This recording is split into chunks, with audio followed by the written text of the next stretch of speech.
एक महत्त्वाची बातमी आपण पाहूयात। 2 तारखेपर्यंत युती टिकवायची आहे असं रवींद्र चव्हाणांनी म्हटलेलं आहे। निलेश राणेंच्या प्रश्नावर रवींद्र चव्हाणांनी आता उत्तर दिलेलं आहे।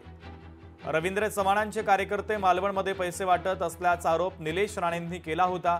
या आरोपासंदर्भात बोलण्यास भाजपचे प्रदेश अध्यक्ष रवींद्र चव्हाणांनी टाळलं असून 2 तारखेपर्यंत मला युती टिकवायची असं मोठं विधान रवींद्र चव्हाणांनी केलं। तर यावर त्यांना विचारा, त्यांना युती का टिकवायची असा सवाल श्रीकांत शिंदे यांनी उपस्थित केलेला आहे।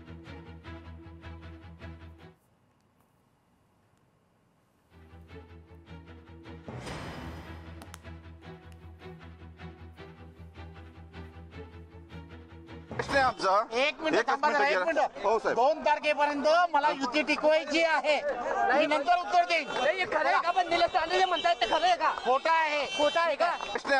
एक मिनिट थांबा जरा, एक मिनिट। 2 तारखेपर्यंत मला युती टिकवायची आहे, मी नंतर उत्तर देईन। हे खरं आहे का? पण निलेश राणे जे म्हणतात ते खरं आहे का? खोटं आहे। खोटं आहे का?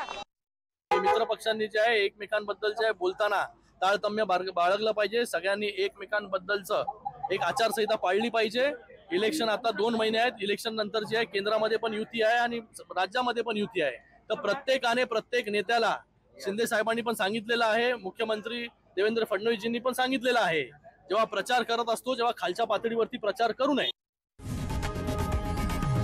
लोकशाही मराठी ऐका, पहा, जागरूक रहा।